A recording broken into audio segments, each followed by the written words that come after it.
تعالوا نشوفوا احنا عملنا الفطير الحلو المورق ده ازاي. يلا بينا.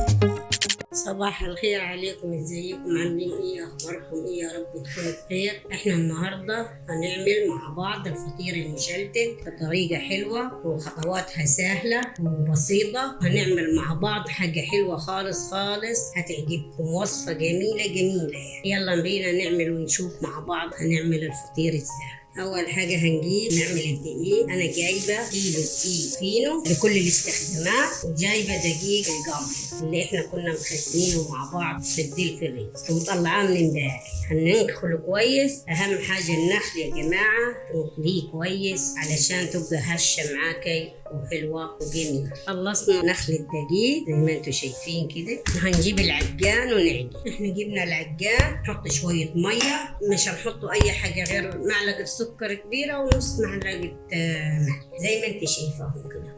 هنحطهم في الكوبايه ونحط عليهم شويه ميه، نقلبهم كويس ونحطهم في العجان. هنحط الميه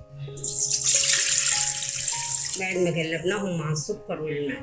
هنحط كوبايه تاني نفس الكوبايه دي ونشوف ناخد قد ايه ميه. هو ملهوش معيار معين يعني. احنا حطينا الخطاف اللي هنعجن بيه. هنحط الدقيق شويه وبعدين نكمل مع بعض.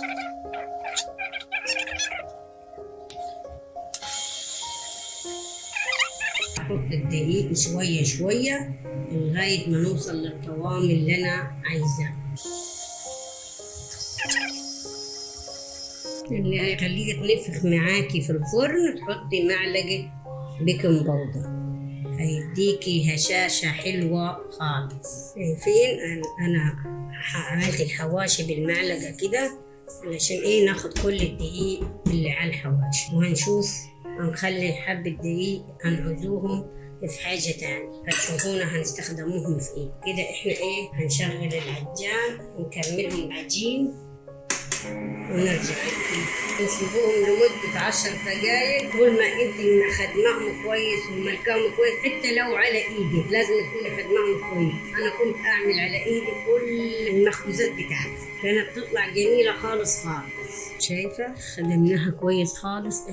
شايفة حلوة وجميلة صراحة، ناعمة خالص خالص. هنخلصها ونوريها لكم. ما خلصناهم كده عجين، هنشوف مع بعض. طلعنا الخطاف وخلطنا ادينا العجين. شايفين مملك ازاي وناعم وحلو وطريه في وقت الحال، تعرف ايه تنشبيه. هنشيلهم. بعد ما خلصناهم من العجان هنحط عليهم حته زيت، نغطي وشهم عشان ينشفش معانا ونسيبهم يريحوا شويه وبعد كده نبتدي. شايفين احنا حطينا الدقيق. ادي الدقيق اللي خليناه. نحط دقيق كده، تحطي حبه حلوين ونجيب حته العجين ونبتدي ننشي. شايفة ادي العجينة نحطها كده ونقولها كده ونحب لغاية ما ايه نسويها خالص، ونروح حطها فوق على الدقايق كده ونحط عليها حبة دقيق تانيين. وهنشوف هناخد احلى فطير. ننشف كده وناخدها على الناحية التانية عشان نطول مع بعض الناحية كل النواحي. ناخد من برا كده اللي جوا كده زي ما انت شايفة كده. شايفة الراحة في الفطيرة ازاي تقعدي تنشفي فيها بالراحة كده، ايدك تبقى ايه يا دوب ماسكاها علشان ما تشبكش معاكي الفطير.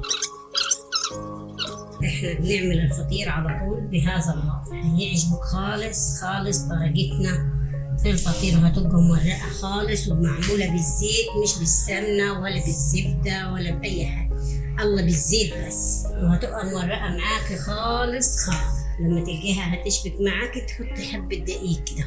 خلصنا النشف كده، نفضناها من الدقيق، ما فيهاش أي دقيق علشان الزيت يبان عليه وعشان تنفخ معاك. يعني أنا حطيت الدقيق في الأول علشان ما تتعملش معانا. شايفة أنا أعمل إيه كده إحنا طريقتنا كده، مش نعمل بالفرشة خالص. الطبق عليها كده لولا ما هي إيه تطلع لك منفوخة.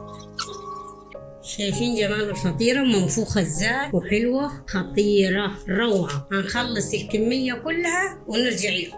زي ما انتم شايفين انا نشفة واحدة تانية. شايفين جمال الفطير عسل روعة. نكسر واحدة مع بعض ونشوف ازاي عملناه.